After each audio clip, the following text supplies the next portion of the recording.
ઓખા ખાતે ચાલી રહેલ કોસ્ટગાર્ડ જેટી પર ફરી અકસ્માત। ઓખા ખાતે જેટીનો એક ભાગ તૂટી પડ્યો છે। ઓખા ખાતે કોસ્ટગાર્ડ જેટીનું કામ બીએમએસ કંપની દ્વારા કરવામાં આવી રહ્યું છે। અચાનક જેટીનું એક ભાગ દરિયામાં પડી જતા કામદારોના જીવ તાળવે ચોંટી ગયા હતા। ઓખા નેવી અને ઓખા મરીન પોલીસ દ્વારા તાત્કાલિક રેસ્ક્યુ કરી લોકોને બહાર કાઢી લેવામાં આવ્યા। પ્રાથમિક માહિતી મુજબ 3 કામદારોને બચાવી લેવાયા છે અને સારવાર અર્થે મીઠાપુર હોસ્પિટલ ખાતે ખસેડવામાં આવ્યા। અગાઉ પણ આ જ જેટી પર ક્રેન તૂટી પડતા 2 કામદારોના મૃત્યુ નિપજ્યા હતા।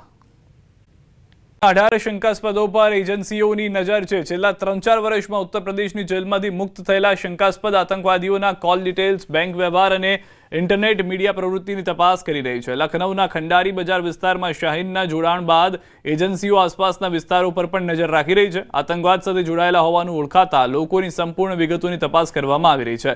લખનૌ પોલીસે આતંકવાદીઓ અને તેમના નજીકના સહયોગીઓ પર એટીએસ અને ગુપ્તચર એજન્સીઓ પાસેથી વિગતવાર અહેવાલો પણ માંગ્યા છે। લખનૌ પોલીસે શંકાસ્પદોની તપાસ માટે અલગ-અલગ ટીમો પણ બનાવી છે।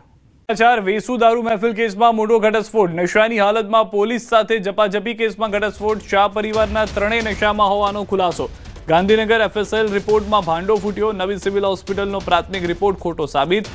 રિપોર્ટમાં સમીર શાહને જ નશામાં ગણાવ્યો હતો। 3નો એફએસએલ રિપોર્ટ કરાતા 3 નશાની હાલતમાં જ હોવાનું સામે આવ્યું છે। પત્નીના બ્લડમાં સૌથી વધુ આલ્કોહોલની માત્રા નોંધાઈ છે। અલથાણ પોલીસ હોટલ પર પહોંચી ત્યારે જૈનમ દારૂ પીધેલી હાલતમાં મળી આવ્યો। જૈનમ અને હિત્તલ શાહે પોલીસ સાથે કરી હતી ઝપાઝપી। સમીર અને હિત્તલ શાહ પાસે લીકર પરમિટ હોવાનું જણાવાયું હતું। અલથાણ પોલીસ પરમિટ અને સીસીટીવી ફૂટેજની કરી રહી છે તપાસ। તો સૌથી મોટા સમાચાર કે જેમાં નબીરાએ જ્યારે દાદાગીરી કરી હતી, પરિવાર વચ્ચે પડ્યો તો આખો પરિવાર પીધેલો હાલમાં ઝડપાયો હોવાની જાણકારી છે। વધુ માહિતી ન્યૂઝ 18 સંવાદદાતા કીર્તેશ પાસેથી મેળવીશું। જી કીર્તેશ। બિલકુલ, દિવાળીના સમયે સુરતના અલથાણ પોલીસ સ્ટેશનમાં જે પ્રકારે દારૂની મહેફિલ પકડાઈ હતી, ખાસ કરીને જે પરિવાર છે તે જૈન સમાજ સાથે જોડાયેલો હતો અને તમામ લોકો દારૂ પીધેલા હતા અને પોલીસ સાથે ઝપાઝપી બી થઈ હતી। અલથાણ પોલીસે જ્યારે હોટલ પર રેડ કરી ત્યારે જૈનમ અને હેતલ સાહેબ પોલીસ સાથે કરી હતી ઝપાઝપી, જેને લઈને પોલીસે ગુનો દાખલ કર્યો હતો। તેમના મેડિકલ રિપોર્ટ માટે કહી શકાય ગાંધીનગર એફએસએલમાં રિપોર્ટ મોકલવામાં આવ્યો હતો।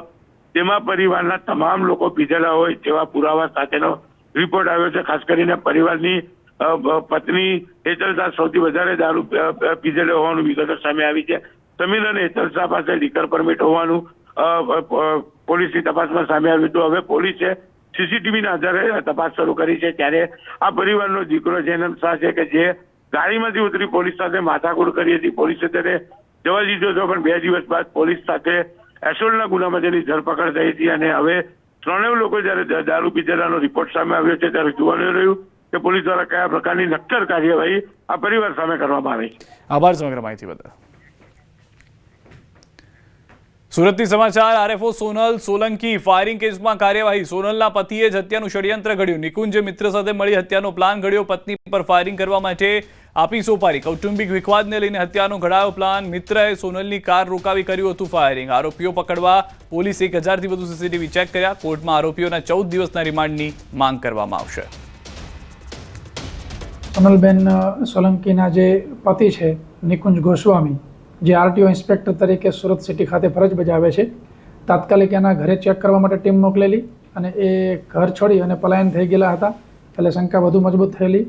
ત્યારબાદ ઘણી બધી ટેકનિકલ બાબતો એવી મળી કે જેમાં ક્લિયર કટ પુરાવા મળતા હતા કે જેની અંદર નિકુંજ ગોસ્વામી આ ઘટનામાં ઇન્વોલ્વ છે અને નિકુંજ ગોસ્વામીની સાથે એમના મિત્ર ઈશ્વર ગોસ્વામી એ પણ આ ઘટનાની અંદર ઇન્વોલ્વ છે। બંને આરોપીઓ છે એ આરોપીઓ ગઈકાલે કઠોર કોર્ટની અંદર સરેન્ડર કરવા ગયા હતા અને ત્યાંથી આરોપીઓને પકડી લેવામાં આવેલા છે। બંને આરોપીઓ પ્રાથમિક રીતે કબૂલાત પણ કરેલી છે।